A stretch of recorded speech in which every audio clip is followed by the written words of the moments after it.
Hey guys, Smooth JK here. Gonna do a character overview or review of Veloz. As you can see, I've gotten him up to job 3, and that's his bridegroom job. I do think that this is probably where you want to use him, although some people have, flirted with the idea of using him as a crafter. But, I think his damage is a little lacking as a crafter. He's not even able to one-shot some of the, evolution material farming levels. So I think if he was a little bit stronger, it might be viable. Although I guess you could take off some of the agility with booster +1 and use tune-up instead. And maybe he would be able to one-shot things a little bit better. But I'm going to use him as a bridegroom because, you're not really farming this character to get any kind of OP, force on your team. It's basically for the novelty and for the fun of it. So in a way, I'm kind of spoiling the review, but he's not going to be super strong. He's not going to be on the level of a Mazamune, but he is going to be fun to use, I think. And when you see him in multiplayer, you're going to have people going, whoa, and it's going to be weird to see him, basically. That's what you're using him for, because he's weird and he's different.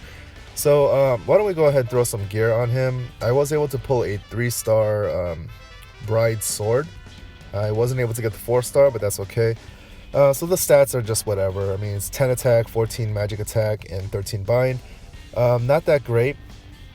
This kind of points out actually one of the weaknesses of this hybrid type of character, because he does both physical and magic, is that unlike other games where, like for instance in FFBE, hybrid characters basically use both of the stats and kind of use an average of both of them. In this game, for this character at least, his attacks are either physical or magic. So he's using one stat or the other, which is kind of not that great because, as you can see, neither his physical attack nor his magic attack are particularly high. So yeah, you're not really going to get a ton of damage out of him. I am also going to put on a Swallow Scarf here for the extra agility, dexterity, evasion, all that stuff, because I do want him to be fairly fast. So the way I have him set up is actually kind of fun, I think. Celebration is the bride skill set, of course. I've already showcased this with Eve, but his best abilities are, Champagne Shot, which uses magic damage, his magic stat, and then Love Bond, which is your typical 3x3 cross, and this is actually a physical skill. So again, you do need both physical and magic attack, but he'll dish out a decent amount of damage. I guess the multipliers are okay. So that's why I'm using that skill. Well, you don't really have a choice if you're going to do job 3. I am using his basic celebration skill because, if you don't want to have those elements attached, you have the option of using something like a magical bouquet toss. But I do think flower shower is actually a pretty decent skill as well. Basically, you can heal some teammates around you, including yourself, I think, and it's for about 160 HP. So it's not overpowered, it's not amazing, but it's also fairly useful. 160 is not it is something. It's not what's her face, Cannon with her 80 HP heal. This is actually pretty useful, 160. I am also using quick action. The reason for that is primarily because it's pretty much it's guaranteed. Anytime he gets hit by a normal attack, he's gonna trigger this reaction, and he's gonna raise his agility. So basically, if you level it up from 1 to 20, I think you're boosting your own agility for that one turn until your next turn or whatever, from 25% to 50%, depending on level. So if I go to level 20, that's a 50% agility boost if he gets hit, which is really good because it makes him get his turns faster, obviously. And his agility is not that great, so he needs more speed in that way. If his other reaction abilities like Composite Armor or Snow White Charm were more guaranteed, I would probably pick one of those, but I think both of them are at 15%, so it's not reliable at all. Move +1, because it's always fun to have a melee unit that can move 4 spaces, which he can, so that's why I like that.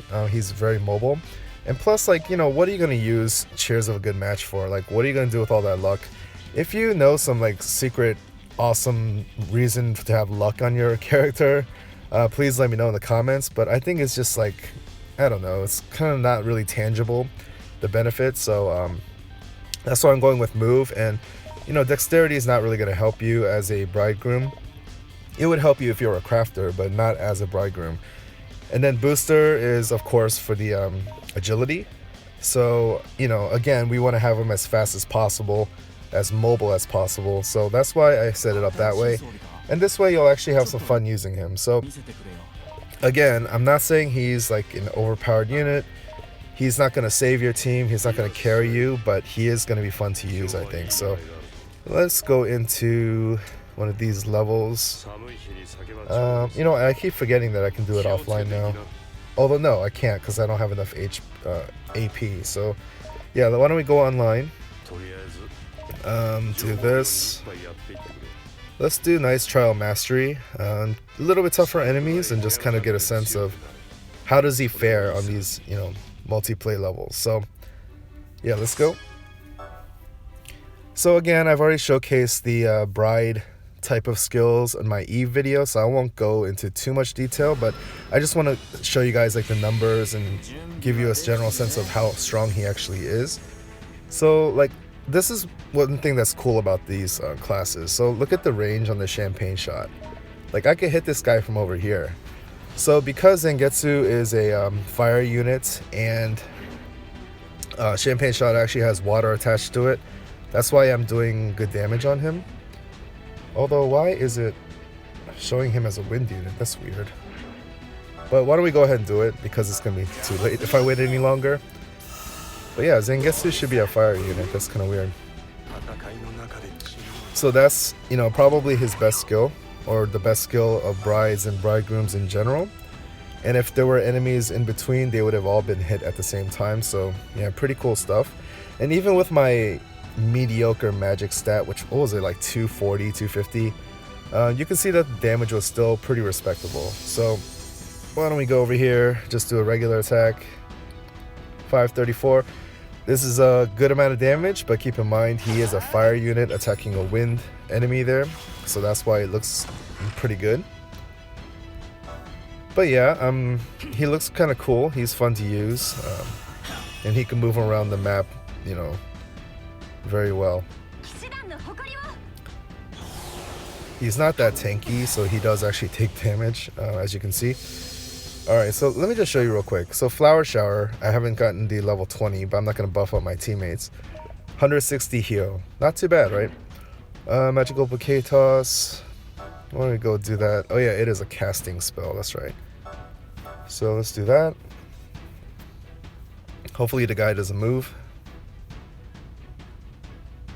Oh no, it doesn't matter. What am I saying? I already cast it on him, so it's gonna hit him anyway. Yep. And because it has no element attached, that was basically a fire attack on a lightning unit, so it's neutral. Alright, so let's see if we can kill Chloe with one hit. 382. Okay, kind of cutting it close, but not too bad. Yeah, there we go. Let's see if I can get these enemies to line up so I can hit them all with the champagne shot. That's how I want to finish it off if I can. Yeah, so quick action, I'm actually pretty much a fan of that. Anytime I use any characters that have thieves as one of his jobs. Yeah, so look at the range of mobility here. I mean, it's pretty cool. But yeah, let's do champagne shot here.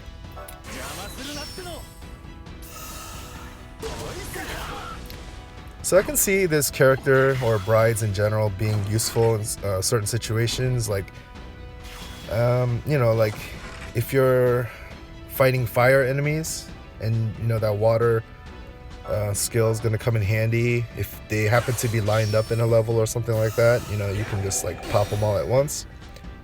But in general, because of his mediocre stats, he's not going to be like an OP unit. But again, I like collecting all the free units just because they're fun and they're different. When you play a lot of multiplayer, you want to have some variety in your toolkit, so that's why I'm farming them up. I'm not really going to farm them up till level 85 quite yet, because there is, as people have pointed out, the Sniper Plus level coming, I think, next week for Karis. And there's going to be Veloz shards there too, so maybe I'll just hold off until then to get them up to level 85. But I do get my free characters up to level 85 typically, which I will do because he's fun to use. But yeah, that's how I built him.